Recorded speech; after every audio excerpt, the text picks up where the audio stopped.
Bonjour à tous et bienvenue pour cette petite prise en main. Beaucoup de smartphones cette fois-ci, comme vous l'avez vu avec les différentes prises en main.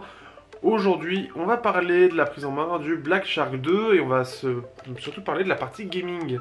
Il y a beaucoup de choses à dire et pas forcément positives. C'est un smartphone qui est avec forcément une fiche technique assez haut de gamme, sauf sur la partie photo, et qui est vendu à 500 € et 560 € selon les versions, sachant que vous l'avez en 6 128 en 8 Go de RAM, 128 Go de stockage, ou 12 Go de RAM et 256 Go de stockage. Donc, ce qui fait qu'il a surtout la particularité d'être la suite du premier Black Shark que j'avais pu tester d'ailleurs, et que cette fois-ci, je ne l'ai pas sous Joy UI, mais sur la version Android Stock de Joy UI, ce qui est un peu différent. Et on va parler notamment, parce que maintenant il y a deux manettes, et de ce mécanisme un peu particulier qui malheureusement me convainc absolument pas. Et pour ceux qui me suivent sur Twitter ont dû voir le tweet par rapport à ça, notamment face au Asus ROG Phone que j'ai eu juste avant et que j'ai encore. J'espère vous sortir un comparatif par rapport aux deux. Mais clairement le Black Shark c'est particulier sur différents aspects et je suis pas convaincu malheureusement par cette nouvelle mouture. Pour le côté en tout cas sur la partie accessoire.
Donc ce Black Shark 2, alors il faut savoir que ça appartient pas à Xiaomi, c'est-à-dire qu'ils ont surtout des actions dedans.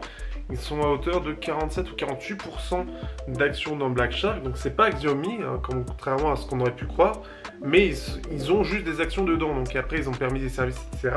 On voit notamment qu'il y a quelques services de MIUI dedans, surtout sur...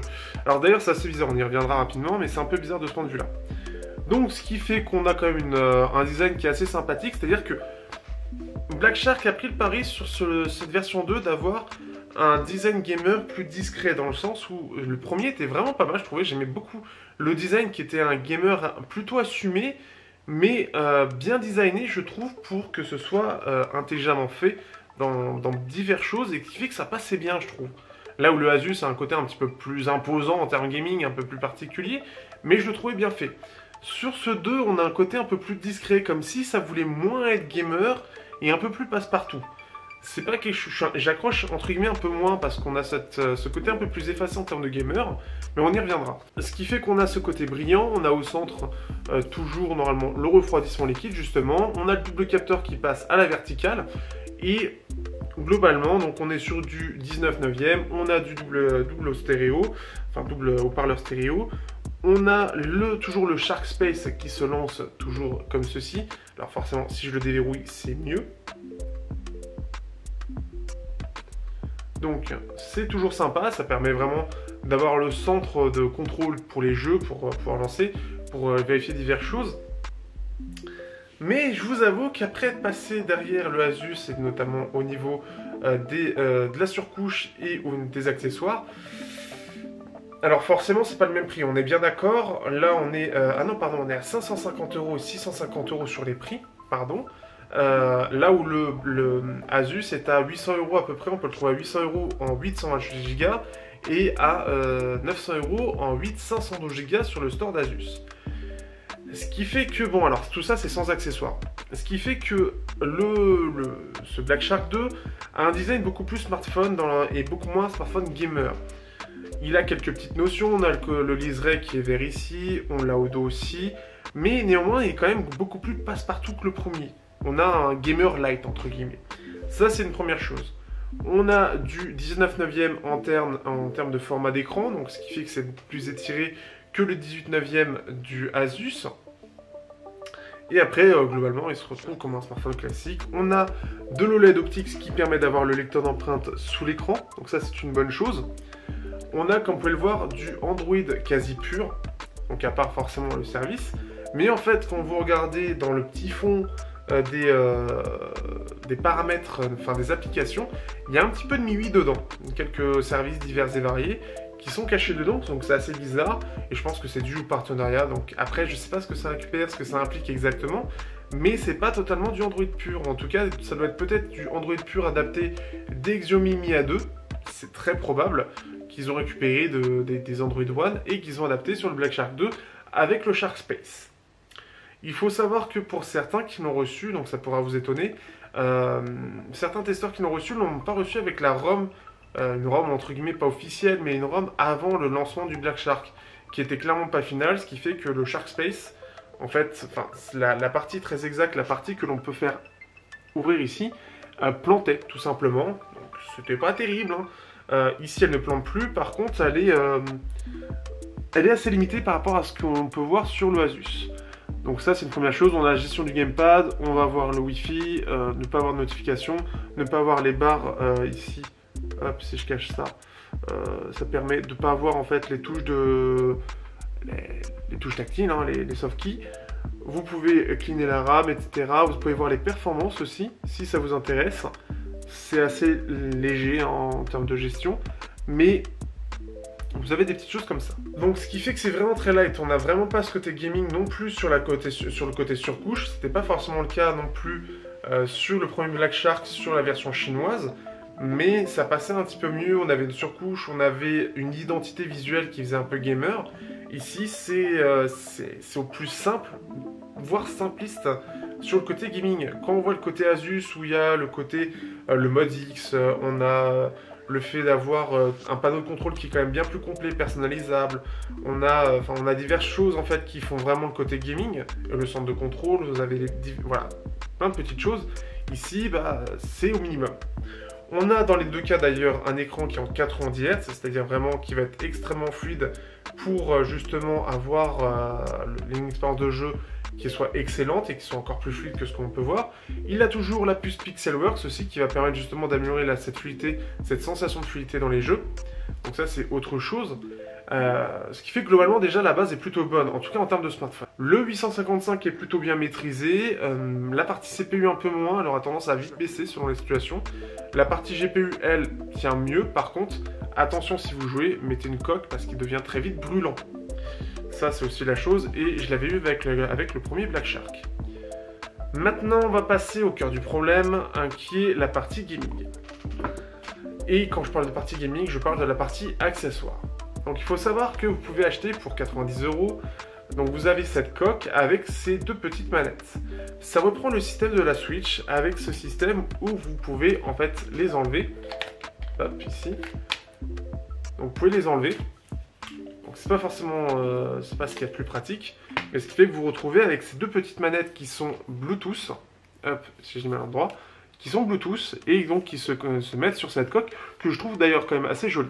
Il faut savoir qu'il existe une autre coque, une coque avec un gros ventilo au dos alors par contre que je n'ai pas vu sur le store mais qui va être possible d'acheter et donc qui elle va permettre de refroidir et de maintenir les performances au maximum du smartphone.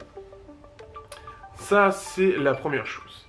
Ces manettes pour moi elles ont un gros problème et je pense que comme gros problème vous l'aurez compris c'est la taille. Et la taille, et vous avez... Alors, vous avez diverses choses. Alors, autant au niveau de réactivité, j'ai pas trop testé, il faut l'avouer. Parce que déjà, vous avez la taille qui est minuscule. Donc, je vais vous montrer en main. Alors déjà, il y a plusieurs choses par rapport au Asus. Le Asus a eu l'idée de faire une manette qui se connecte en USB-C. Pas besoin de les recharger. Et si elles sont dépendantes, ici qu'on peut voir en USB-C, elles sont dépendantes d'une batterie. Donc ce qui fait que si une batterie, si une des deux manettes n'a plus de batterie, il faudra les recharger indépendamment du smartphone. Vous en avez un en plus de ça, comme elles sont dépendantes, voilà. Donc ce que vous pouvez faire en fait, parce que le premier Black Shark, il n'avait pas cette manette là, il avait juste cette manette là. Et donc on s'aidait de celui-là, et après l'autre était tactile. Ici on a les deux. Le plus gros problème que j'ai, alors déjà c'est l'ergonomie. L'ergonomie, notamment cette partie-là où bah, on n'a pas de vraie gâchette, hein. C'est deux petits boutons qui sont collés. C'est pas aussi pire que ce que j'avais pu tester avec le Motorola, mais ça s'en approche. Vous avez le petit bouton d'activation ici, le bouton power avec le USB-C. Mais c'est surtout, bah, vous voyez mes mains, ça donne ça et c'est c'est vraiment pas agréable en fait. C'est trop compact.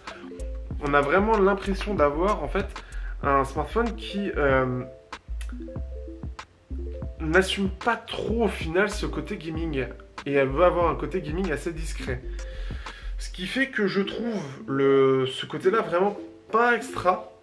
J'aime pas du tout l'ergonomie de ces manettes parce que je les trouve vraiment pas agréables pour le côté jeu et c'est clairement pas avec ces manettes là que je vais être efficace. Ça peut être très bien pour des petits jeux, mais par exemple si on pense à Fortnite qui est clairement le jeu du moment, quoi qu'on en pense et quoi que j'en pense, et ça me permet en tout cas de bien tester le côté réactivité parce qu'il est quasi indispensable pour avoir quelque chose de correct en termes d'expérience.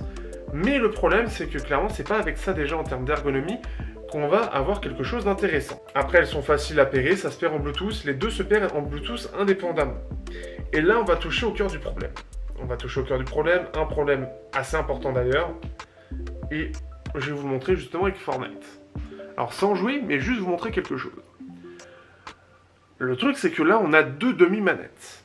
Qui dit deux demi-manettes, dit il faut arriver, enfin, pour moi, l'OS devrait le gérer comme une manette Xbox 360. C'est pas exactement comme on le gère Asus, mais pour moi, dans la gestion de la manette, il y a quelque chose au centre, un fil qui doit relier les deux manettes pour avoir comme une manette de 360 qui soit ensemble. Ce qui fait que ça marche très bien et ça détecte sur beaucoup de jeux. Pour mettre en contexte, il faut savoir que déjà sur l'Arcos Gamepad 2, la manette intégrée en soi, hein, parce qu'elle était intégrée à la tablette, était reconnue comme une manette de Xbox 360. Beaucoup de jeux, notamment par exemple les jeux de Gameloft, ou les jeux très connus, qui ont l'utilité d'une manette, hein, qui ont clairement la possibilité d'être comme une manette, vont détecter comme une manette ces différents, voilà, l'Asus, les iPega, l'Arcos, sans problème.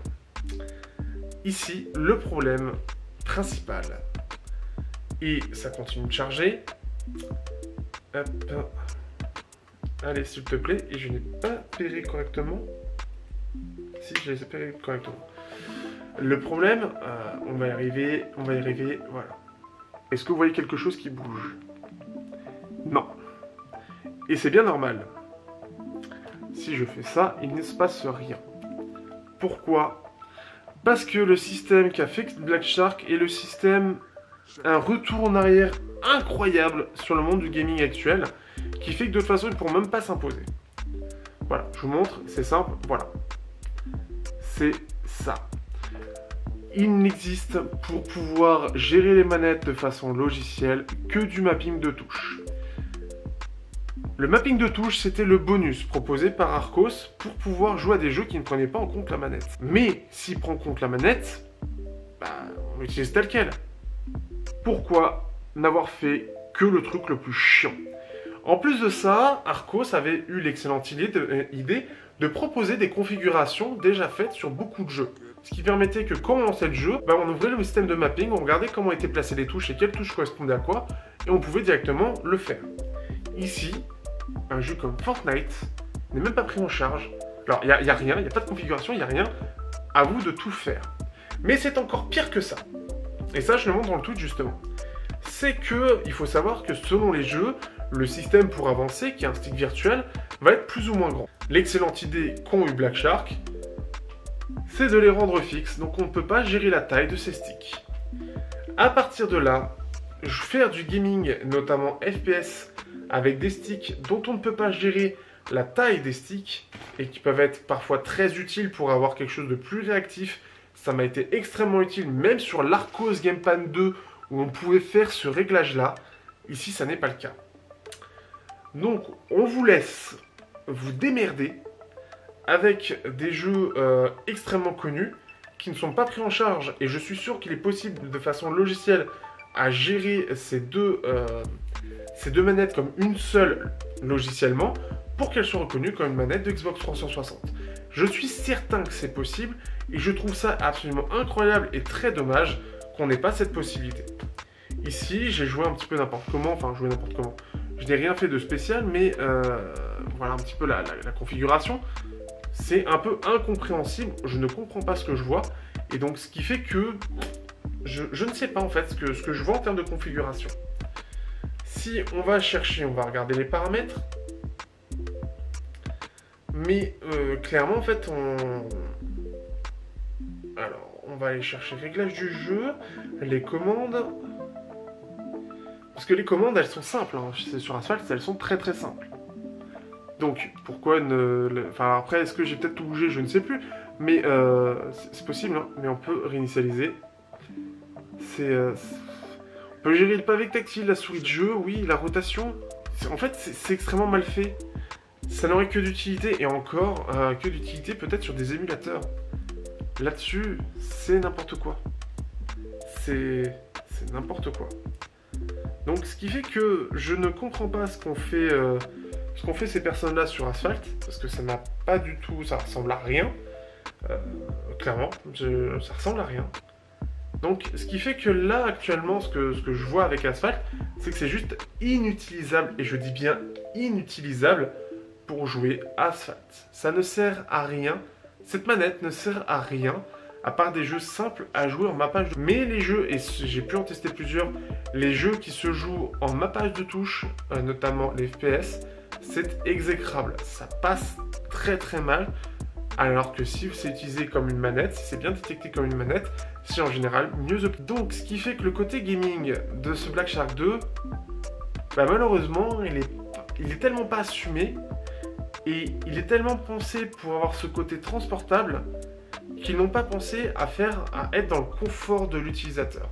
Surtout quand on voit ce que propose Asus, encore une fois avec sa manette, la manette qui en plus de ça propose une sortie USB-C et une sortie jack pour qu'on puisse profiter de la partie sonore, si on ne veut pas profiter du double haut-parleur, de la partie sonore en jack, tout simplement pour être discret, et en plus de ça de recharger son smartphone via cette partie-là. Ça a l'air tout bête, hein, mais c'est déjà tellement mieux. Le système en plus de ça est reconnu comme une vraie manette, on a une ergonomie bien meilleure avec de vraies gâchettes, on a des vrais... Pas un pavé tactile, des vrais sticks, des sticks qui sont cliquables en plus de ça, mais des vrais sticks, ce qui fait qu'on a une vraie manette entre les mains. Black Shark, pour le coup, en fait, en comparaison, ils auraient pu faire quelque chose d'équivalent, quitte à faire comme ce qu'ils ont fait, c'est-à-dire mettre une grosse coque avec deux vraies manettes, qu'on ait une vraie prise en main pour pouvoir jouer correctement. Ici, c'est pour jouer à des petits jeux au final, c'est pas des vraies manettes. Ils ont voulu se la jouer Switch, mais encore plus Switch. Et j'accroche pas du tout. Ce qui fait que le Black Shark 2, je me suis dit, ouais, ça a l'air sympa. En tout cas, au premier abord, j'ai vraiment pensé que c'était sympa, que l'idée était intelligente. Mais dans la réalité, elle ne l'est pas. Et je trouve que c'est une très mauvaise idée. C'est une très mauvaise idée, et surtout face à d'autres smartphones gamers qui sont bien meilleurs, ça passera pas. En tout cas, au niveau des manettes, au niveau du mappage de touches, c'est une déception, et il faudra vous tourner vers des manettes alternatives pour pouvoir en profiter pleinement et avoir des jeux qui gèrent correctement le mappage de touches. Enfin, le système intégré Xbox 360. Dernier petit point avant de terminer cette vidéo, c'est le double parleur. Le double parleur aussi est une déception. Je le trouvais plutôt pas mal sur le premier Black Shark. Ici, je ne sais pas ce qui s'est passé, mais ils ont décidé de casser un petit peu le côté double parleur. Ça manque un peu de puissance, mais c'est surtout que ça manque surtout d'aigus.